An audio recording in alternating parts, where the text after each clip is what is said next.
के स्पेक्ट्रम के math class में आपका स्वागत है। आज के क्लास में कुछ मैथ का क्वेश्चन दिखने वाले हैं जो कि रेलवे और एसएससी जैसे एग्जामों के लिए खास करके बीपीएससी के लिए इंपॉर्टेंट होगा। इसके अलावा एसएससी सीपीओ एसआई का जब एग्जाम होने वाला है 2 बंद था तो उसके लिए भी काफ़ी इंपॉर्टेंट होने वाला है। इसलिए वीडियो के अंत तक जरूर बने रहिएगा और क्वेश्चन को गौर से देखिए कैसे हम सोल्व कर रहे हैं, कौन सा ट्रिक अपना रहे हैं ताकि आपके एग्जाम में बेनिफिट हो। तो चलिए वीडियो को शुरू करते हैं और पहला क्वेश्चन देखते हैं। हमारा जो पहला क्वेश्चन है, यदि x square minus 2x plus 12 equal to 0 है तो मूलों का गुणनफल क्या होगा। यानी कि इसने क्या किया है, एक इक्वेशन दे दिया है एक्स स्क्वायर माइनस 2x और प्लस 12 इक्वल टू 0 और बोल रहा है कि इसमें मूलों का गुणनफल क्या होगा। इसके लिए इसने ऑप्शन दिया है 4, देन ऑप्शन बी है 12 एंड ऑप्शन टी है 5 एंड ऑप्शन डी है 2।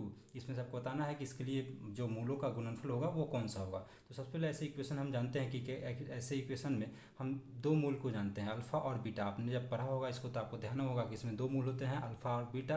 तो इसमें दो तरीके का निकाला जाता है, एक तो अल्फा प्लस बीटा यानी अल्फा प्लस बीटा यानी कि मूलों का योग, क्या बोलते हैं इसको, मूलों का योग होता है। और दूसरा जो होता है अल्फा गुने बीटा यानी कि इसको क्या बोलते हैं, इसको मूलों का गुणनफल बोलते हैं। यानी दो तरीके से हम इसका निकालते हैं मूलों का गुणनफल।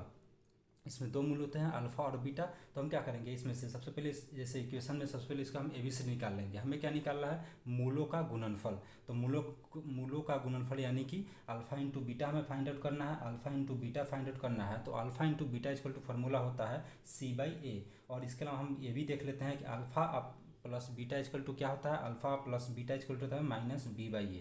अब सवाल ये हो रहा होगा कि ये B और C और ये A क्या है। तो सबसे पहले हम देखते हैं कि इस इक्वेशन में ये जो इक्वेशन दिया हुआ है x square minus 2x plus 12 equal to, जो एक्स स्क्वायर का जो गुणनफल होता है ना उसके साथ जो मल्टीपल लगा होता है। मान लीजिए यहाँ जब एक्स स्क्वायर लिखा हुआ है इसके साथ कुछ नहीं लगा हुआ है तो 1 लगा हुआ है, तो एक्स स्क्वायर का जो गुणनफल होगा जो उसके साथ मल्टीपल होगा जो डिजिट, उसको हम बोलते हैं A। यानी कि ये इसको क्या हो जाएगा, यहाँ पे A बोलते हैं, ठीक है। जो x होता है ना, x के साथ जो लगा होता है उसे बोलते हैं हम b। यानी कि यहाँ वाला जो है वो b हो जाएगा x के साथ। लेकिन ध्यान रहे कि यहाँ जो साइन होगा ना, यहाँ इसके साथ साइन भी मेंशन है। जैसे यहाँ पर नहीं दिख रहा है माइनस यानी कि प्लस है यहाँ पे, तो ये +1 होगा। और यहाँ पे देखिए यहाँ पे स्पष्ट दिख रहा है कि माइनस भी है तो यहाँ b का वैल्यू माइनस भी होगा। देन जो लास्ट बचता है वहाँ पे इसको बोलते हैं c और ये भी साइन के साथ। तो ये दिए गए इक्वेशन में क्या हो जाएगा, a इक्वल टू हमारा 1 हो गया और b इक्वल टू यहाँ देखिए यहाँ माइनस है तो -2 हो जाएगा और c इक्वल टू 12 हो जाएगा। तो हमारे हमको क्या निकालना है, मूलों का गुणनफल। तो alpha into beta equal to C/A यानी कि ये हो जाएगा C का वैल्यू यहाँ पे 12 दिया हुआ है और बट्टा A का वैल्यू यहाँ पे 1 दिया हुआ है तो 1 लिख देंगे यानी कि 12, यानी कि इसका जो आंसर हो जाएगा वो ऑप्शन बी हो जाएगा। उसी तरह से अगर इस क्वेश्चन में ये बोलता है कि मूलों का योग निकालिए तो अल्फा प्लस बीटा अप्लाई करते हैं -B/A। तो यहाँ पे देखिए इसे भी हम सोल्व कर देते हैं। यहाँ -2 दिया हुआ है तो क्या करते हैं, यहाँ पे एक तो यहाँ पे -2 दिया हुआ है b का वैल्यू और एक माइनस पहले से है तो यहाँ डबल माइनस हो जाता है बाई ए को लिखते हैं 1 लिख देते हैं यहाँ पे। तो यहाँ पे देखिए माइनस माइनस जब गुना करेंगे तो प्लस हो जाएगा तो 2 हो जाएगा, यहाँ पे 2/1 इक्वल टू 2 हो जाता है। यानी कि अगर इसका मूलों का योगफल पूछता तो यहाँ पे आंसर 2 होता, लेकिन यहाँ पे मूलों का गुणनफल पूछ रहा है इसलिए यहाँ पे आंसर जो है इसका 12 हो जाएगा। तो चलिए अब नेक्स्ट क्वेश्चन को देखते हैं। देखिए जो हमारा अगला क्वेश्चन है वो त्रिभुज से रिलेटेड है। क्वेश्चन बोल रहा है किसी त्रिभुज की 3 भुजाएं 5 सेंटीमीटर 7 सेंटीमीटर तथा 10 सेंटीमीटर है तो उस त्रिभुज का क्षेत्रफल ज्ञात करना है। हमें क्या करना है, त्रिभुज का क्षेत्रफल ज्ञात करना है। इसके लिए भी ऑप्शन दे रखा है 2√34, 2√52, 2√66 एंड 2√73। तो सबसे पहले क्या करते हैं कि यहाँ पे इसका हम भुजा देखिए, यहाँ पे एक भुजा जो है इसका 5 सेंटीमीटर है और दूसरा भुजा है 7 सेंटीमीटर और तीसरा भुजा है 10 सेंटीमीटर। अगर आप भुजा को गौर से देखेंगे तो आपको याद होगा कि त्रिभुज जो होता है, त्रिभुज में कितने भुजाएं होते हैं, A, B और C 3 भुजाएं होते हैं। त्रिभुज 3 प्रकार के होते हैं। अगर ये तीनों भुजा आपस में बराबर हो तो समबाहु, फिर अगर तीनों भुजा आपस में बराबर नहीं हो तो विषमबाहु और दो भुजा बराबर हो तो समद्विबाहु कहते हैं। यहाँ तक आपको याद होगा। तो यहाँ देखिए यहाँ जो इसका 3 भुजा दिया हुआ है, तीनों भुजा डिफरेंट है। यानी हमें पता चल गया कि इस जो क्वेश्चन में त्रिभुज की बात कर रहा है वो त्रिभुज कौन सा भुजा होगा, कौन सा त्रिभुज होगा, विषमबाहु त्रिभुज होगा। यहाँ पे विषमबाहु त्रिभुज होगा। यहाँ तक समझ में आया। तो हम इसकी जो चर्चा कर रहा है वो विषमबाहु त्रिभुज की चर्चा कर रहा है। तो सबसे पहले देखेंगे यहाँ पे हमें भुजा दिया हुआ है तो हम सबसे पहले इससे क्या करेंगे, एस निकाल लेंगे। तो जब एस निकालते हैं तो एस इक्वल टू आपको फॉर्मूला पता होगा, और नहीं पता है तो याद कर लीजिए, A plus B plus C और बाई 2 होता है। तो यहाँ क्या करेंगे, तीनों ये जो A plus B plus C जो है तीनों भुजाओं का योग बोल रहा है तो तीनों भुजा क्या करेंगे 5 प्लस 7 प्लस 10 और बाई 2 कर लेंगे और इसका जब वैल्यू निकालेंगे हम तो 22/2 हो जाएगा, यानी कि 11 हो जाएगा, यानी कि एस इक्वल टू हमारा क्या आ गया, 11 आ गया। अब हम क्या करेंगे, हमें बोल रहा है कि इस त्रिभुज का क्षेत्रफल निकालने के लिए, तो हमें पता है कि त्रिभुज क्या है, त्रिभुज विषमबाहु है। तो विषमबाहु त्रिभुज का अगर क्षेत्रफल निकालते हैं हम, विषमबाहु त्रिभुज का अगर हम क्षेत्रफल निकालते हैं तो इसका फार्मूला क्या होता है, आप सबको पता होना चाहिए। इसका फार्मूला होता है रूट अंडर एस और एस माइनस ए, फिर एस माइनस बी और एस माइनस सी, ये सॉरी एस माइनस सी, ये सारे रूट में होंगे। तो हमारे पास एस का वैल्यू है 11, यहाँ पे देखिए एस का वैल्यू है 11, फिर एस माइनस ए यानी कि 11 माइनस ए का वैल्यू कितना है 5, फिर यहाँ पे देखिए फिर 11 माइनस बी, बी का वैल्यू क्या है 7, फिर 11 माइनस सी यानी सी का वैल्यू क्या है यहाँ पे 10, तो यहाँ पे 10 लिख देंगे। जब इसे हम सोल्व करेंगे तो देखिए रूट अंडर क्या हो जाएगा, रूट अंडर 11 इंटू, यहाँ पे देखिए 11 से जब 5 घटाएंगे तो क्या हो जाएगा 6 हो जाएगा, इंटू 11 से 7 घटाएंगे तो 4 हो जाएगा, फिर 1।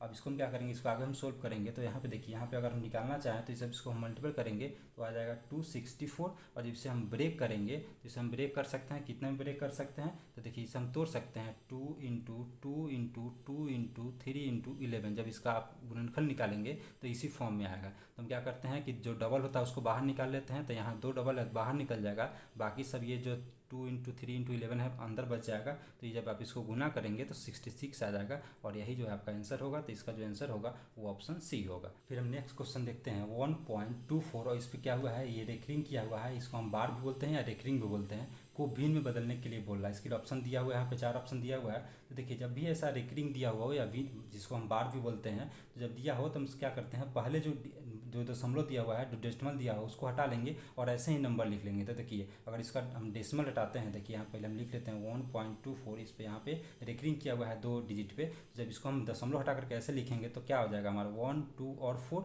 अब इसमें हम क्या करते हैं, दशमलव के पहले जो डिजिट होता है ना उसको इसमें से माइनस कर लेते हैं, तो माइनस लिख देंगे। और यहाँ देखिए दशमलव से पहले यानी दशमलव से लेफ्ट साइड जितना भी डिजिट होगा ना उसको हम इसमें से माइनस कर लेंगे। तो डिजिट कितना है 1 है सिर्फ, तो 1 माइनस कर लेंगे और फिर बट्टा दे देंगे। और यहाँ पे जितना पर रेकरिंग किया होगा ना, जितना डिजिट पे बार चढ़ाया हुआ होगा उतना 9 कर देंगे। तो यहाँ पे देखिए 2 डिजिट है और दोनों पे रेकरिंग किया हुआ है, तो यहाँ क्या करेंगे 29 लिख देंगे हम यहाँ पे, ठीक है। और इसके बाद हम लिखेंगे, जब इसको हम सोल्व करेंगे तो 123/99 आ जाएगा, और यही जो है आपका आंसर हो जाएगा। यहाँ पे देखिए अगर ऐसे क्वेश्चन को आप सोल्व करके हमें कमेंट सेक्शन में आंसर बताइए कि आंसर क्या होगा इसका, 2, 3, 4, 6, और इस पर हम रेकरिंग कर दे रहे हैं। देखिए इसका आपको आंसर बताना है कमेंट सेक्शन में। और दूसरा जो क्वेश्चन है आपका 2.64, और इसका आपको रेकरिंग बताना है कि इसका क्या होगा। देखिए हम दूसरा क्वेश्चन देखते हैं। यहाँ पे दूसरा क्वेश्चन दिया हुआ है, दो संख्याओं का अनुपात 5:7 है तथा उसका मौसा जो है, मौसा यानी HCF की बात कर रहा है, HCF जो है 17 है, तो छोटी संख्या क्या होगी। इसके लिए 4 ऑप्शन दिया हुआ है। तो सबसे अनुपात जो दे रहा है, अनुपात 5:7 दे रहा है, और HCF की जो बात कर रहा है, HCF की जो वो है हमारा 17। तब क्या करेंगे, जब ऐसे क्वेश्चन में क्या करें, जब छोटी संख्या निकालने के लिए बोले इसमें कुछ नहीं करना है, ये जो रेशियो दे रहा है ना उस रेशियो का जो सबसे छोटा डिजिट होगा, सबसे स्मॉल डिजिट होगा, उसमें क्या करेंगे, ये HCF की जो बात कर रहा है उससे मल्टीपल कर देंगे। तो यहाँ देखिए यहाँ सबसे छोटा डिजिट क्या है 5 है, तो इस 5 में क्या करेंगे हम 17 से मल्टीपल कर देंगे, यानी कि 17 इंटू 5 कर देंगे, तो जो वैल्यू आएगा वही हमारा आंसर आ जाएगा। अगर इसका हम वैल्यू निकालेंगे तो क्या हो जाएगा 85 हो जाएगा, और यही 85 जो है इसका आंसर हो जाएगा, इसलिए इसका ऑप्शन सी आंसर सही होगा। देखिए अब नेक्स्ट क्वेश्चन देखते हैं, किसी त्रिभुज का दो कोण 60 डिग्री और 80 डिग्री है तो तीसरा कोण का मान क्या होगा। तो तीसरा कोण का इसमें मान निकालना है। इसमें भी ऑप्शन दिया हुआ है 40 डिग्री, 50 डिग्री,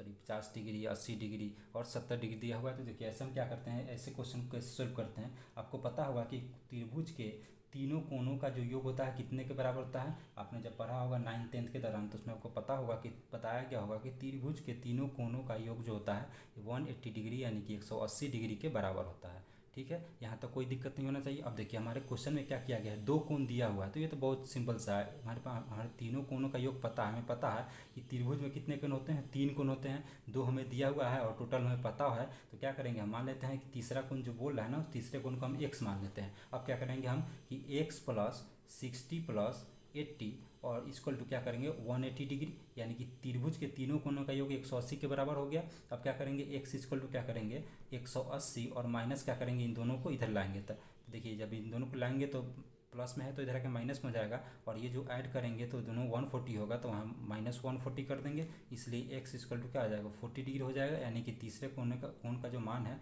वो 40 डिग्री हो जाएगा। तो यहाँ पे देखिए ऑप्शन ए जो है इसका राइट आंसर है। अब देखिए हम नेक्स्ट क्वेश्चन देखते हैं। यहाँ पे दिया हुआ 52:26 $143 तो बोल रहा है कि एक्स का मान निकाले, इसके लिए ऑप्शन भी दिया हुआ है। तो देखिए जब भी ऐसा क्वेश्चन मिले ना, तो सबसे पहले हम क्या करते हैं इस क्वेश्चन में, इसमें ज़्यादा कुछ सोचना नहीं है, हम जो ट्रिक जो मेथड बता रहे हैं उसको फॉलो कीजिए, आसानी से सॉल्व हो जाएगा। तो ऐसे क्वेश्चन में क्या करते हैं, यहाँ हम क्या करेंगे 52 से को क्या करेंगे कि 143 से मल्टीपल कर देंगे, यानी पहले वाले को सबसे लास्ट वाले से और सेकेंड वाले को इससे x से मल्टीपल कर देंगे। तो हम क्या करेंगे 52 into 143 equal to 26 into x, ये कर देंगे। यहाँ तक कोई दिक्कत नहीं होनी चाहिए। तो ये जो हो जाएगा 26 हो जाएगा। अब जब इसको आप गुना करेंगे, सॉरी यहाँ पे हम क्या करते हैं कट कर देते हैं, देखिए यहाँ 26 से 52 जो है कट जाएगा 2 बार में। अब क्या हो जाएगा, तो एक्स इक्वल टू यहाँ से डायरेक्ट आंसर आ जाएगा, एक्स इक्वल टू ये दोनों का मल्टीपल कर देंगे, यानी कि 143 इंटू 2, यानी एक्स इक्वल टू इसका जो वैल्यू आ जाएगा 286 हो जाएगा, यानी 286 ऑप्शन बी जो है इसका राइट आंसर है। देखिए हम अगले क्वेश्चन को देखते हैं। दो ट्रेन जिनकी लंबाई 120 मीटर है और दूसरा 140 मीटर है, तो दोनों एक दूसरे के विपरीत दिशा में चलते हुए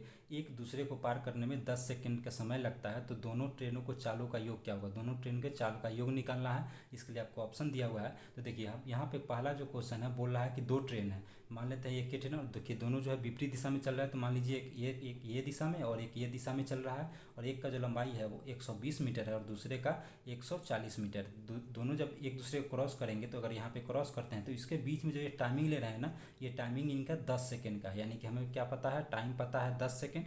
अब क्या करते हैं हम, ऐसे क्वेश्चन जब बनाना हो तो इससे हमको क्या निकालना है, हमको बोल रहा है कि दोनों ट्रेनों का चालों का योग निकालना है। तो चाल बराबर हम जानते हैं क्या होता है, दूरी और बटा समय होता है। तो हमारे पास क्या है, दूरी चाल तो हमें निकालना ही है, और दूरी और समय मेरे पास 10 सेकंड का दिया हुआ है, तो दूरी हम निकाल लेंगे। तो देखिए दोनों ट्रेनों का लंबाई कितना है, 120 मीटर और 140 मीटर, जब दोनों को ऐड कर देंगे वही हमारा दूरी हो जाएगा। तो यहाँ क्या करेंगे, जब 120 मीटर और प्लस 140 मीटर को ऐड करेंगे तो कितना हो जाएगा, 260 मीटर हो जाएगा। तो यहाँ पे देखिए 260 मीटर हो जाएगा, और बट्टा समय मेरे पास कितना है, 10 सेकेंड है। अब देखिए यहाँ तो ये जो है ये मीटर में आया है, लेकिन हमें क्या निकालना है, हमें निकालना है किलोमीटर में। तो किलोमीटर में मीटर को किलोमीटर में कन्वर्ट करने के लिए, यानी मीटर पर सेकेंड में ये हमारा जो है अभी आ रहा है, और हमको निकालना है किलोमीटर पर आवर में। तो ऐसा निकालने के लिए हम क्या करते हैं, इसको हम इसमें मल्टीपल कर देते हैं 18/5 से। जब 18/5 से मल्टीपल कर देंगे तो जो आएगा ना वो अब किलोमीटर पर आवर में आएगा। जब इसको हम क्रॉस कराएंगे, यानी कि अगर इसको हम क्या करते हैं, यहाँ पे देखिए यहाँ से 0 से 0 हम कटा सकते हैं। जब इसको हम मल्टीपल करेंगे तो आ जाएगा 468, जब ये दोनों मल्टीपल करेंगे और ये आ जाएगा हमारा नीचे का 5, और इसको हम कटाएंगे तो आ जाएगा 93.6 किलोमीटर पर आवर। यही इसका ऑप्शन सी जो है इसका सही आंसर है। ठीक है, अगर कोई वीडियो अच्छा लगा हो तो चैनल को जरूर सब्सक्राइब कीजिएगा, अपने दोस्तों के साथ शेयर कीजिएगा, कमेंट करके जरूर बताइएगा। अगर आपका कोई क्वेश्चन हो तो भी आपको मैं कमेंट करके बता सकते हैं। चैनल बने रहिएगा, चैनल पे मैथ, रीजनिंग, जीके, जीएस सारे सब्जेक्ट का क्वेश्चन आपको मिलने वाला है। Thank you for watching.